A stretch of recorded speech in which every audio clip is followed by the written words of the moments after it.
Palestinian, Lebanese, Yemeni, South African, Syrian, so forth and so on. The case in the ICJ that South Africa brought many months ago in December, highlighting very meticulously that what is taking place in Gaza is a full-fledged genocide, is a work of art. It's a work of masterful legal analysis that makes it undebatable that what's taking place is a genocide. And look, let me tell you something. Undergirding this conflict between Palestinians and Zionists and pro-Palestinians and individuals who are, there's a fly flying around my head. That's kind of cool because every time I go to a new city, I got like spies and individuals and informants walking around me. So I'm used to viruses and bugs circulating around me. But one thing that case did so and made so crystal clear was that undergirding this war was a war between intellectual objectivity and intellectual dishonesty, intelligence and stupidity. Anyone who opposes that what is in fact is taking place is a genocide is a complete idiot. They're flat-headed, they're vapid, whatever adjective you want to use. Genocide is comprised of two elements, genocidal intent. Well, guess what? Netanyahu, Smotrich, Ben Gvir, that entire war machine, that entire caste and cottage industry of genocidal militants has said it clearly and explicitly. They're Amalek, they're animals, they're barbarians, they're savages, they're termites. Is there any kind of rhetoric that is more genocidal than that? Shame! Shame! The answer is no. And if you answer yes, you're going to fail my law school class, because guess what? That's an easy question. Is there any more evidence of genocidal action, which is the second element of genocide? Yes. Right? The brother talked about 40,000 people slain in Gaza. That is a severe understatement. A medical journal by the name of The Lancet that many Westerners want to cite and have cited for decades up until this genocide, and now they're trying to delegitimize it because they're just doing their job, have essentially said that the number of slain and slaughtered individuals is 180,000 people. It's far higher. And the definition of genocide that Pierce Morgan and all these other pundits with these big old cameras that thankfully are becoming obsolete. So when you see these big old cameras rolling down to protests and rallies like this, you're becoming obsolete and you're on the cusp of being ancient, because digital media is fast replacing you, because nobody believes your stupor and your vapid rhetoric anymore. That's me! Genocide is the objective to wipe out a people in whole or in part. So if 200,000 have been slain and 250,000 have been displaced, and the population of Gaza before this genocide commenced was 2 million, then do the math.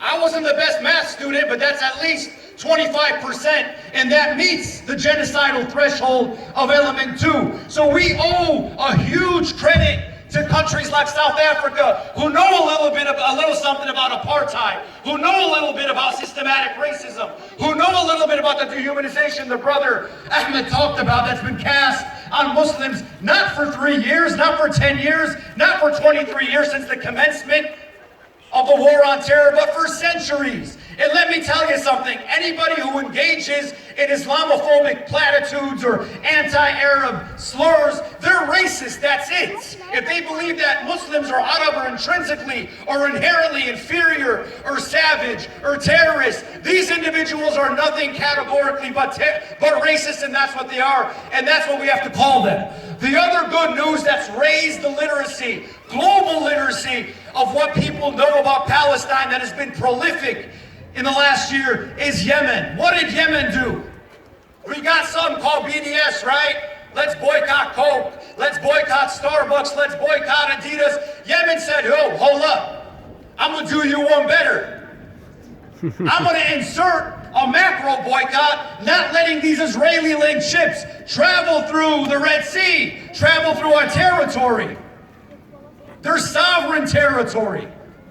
They have a right to do that according to Western and white man-oriented law, but they're dubbed terrorists because why? They're taking a position that is inimical to American and Israeli interests. The brother earlier said something that I disagree with because language matters, right? The United States, my country specifically, I don't know how you guys do things here in Australia. I don't know much about the domestic politics. Forgive me, I'm happy to learn. But the United States is not complicit in genocide. That is not the correct term. The United States is conspiring in terrorism.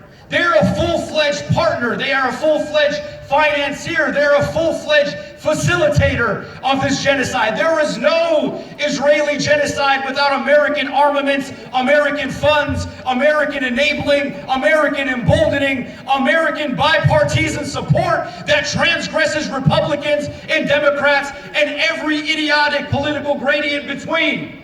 Takbir! They kill and kill and kill! They kill and kill and kill! America pays the bill! America pays the bill! I pay the bill, sadly. I'm paying a lot of taxes. So you guys can push me around when I'm done with the speech if you want. Not too hard, though. I want to close on a couple of notes. Look, Allah did us a great favor by converging what's taking place in Ukraine with what's taking place in real time right now on the ground in Gaza, in Lebanon, because he made it so starkly, so lucid, so clear how Western standards, and I teach this stuff, I'm a constitutional law professor, how Western standards of civil rights and the rule of law and democracy and civility and, you know, all these lofty laudatory terms that fancy people with fancy suits like to say on fancy television stations that sadly, not sadly, but good, the ratings are declining because nobody listens to them anymore, especially young people, are selectively applied. This myth of Western democracy is at best a myth and at worst a lie. When Ukrainians are defending their villages and their hometowns, they're called freedom fighters, right? But when Palestinians or Kashmiris or Yemenis are doing the same thing, they're classified and caricatured as terrorists. When a young Ukrainian lifts up a Molotov cocktail that he made in the kitchen of his besieged home, he's called a hero. But when that same young Palestinian does the same thing, he's dubbed a radical, an extremist, a terrorist. The only distinction between them two is the color of their skin and the God that they worship. Is the rule of law only applied to blonde-haired and blue-eyed and white-complexioned individuals? An objective assessment would have you say yes.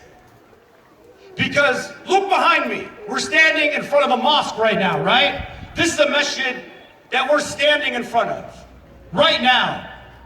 Look at it. I want you to look at it really quickly. All of you, especially the non-Muslims in the audience, especially the journalists who are here. Look at this structure. You believe in free exercise of religion. You believe in tolerance. 814 of these have been destroyed in Gaza. Shame! 814. Have you reported on it?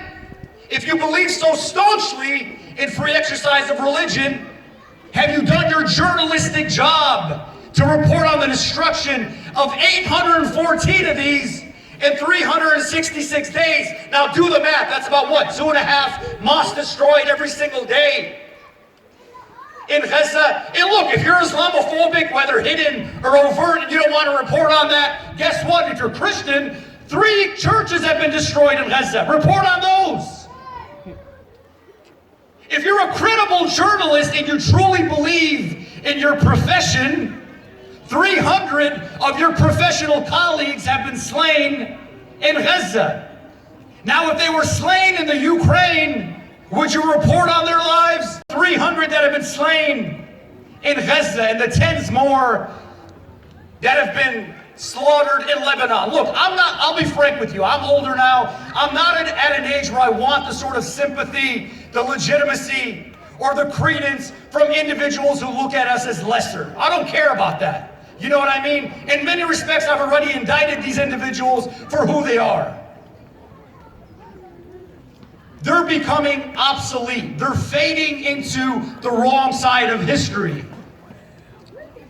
their words and what they're penning and their television shows are going to fade into the black hole of distant memory.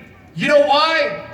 Because when you're on the wrong side of history, when you endorse a genocide, when you're silent on a genocide, you become complicit in a genocide. Thank you so much. Wassalamu alaikum. Takbir! Takbir!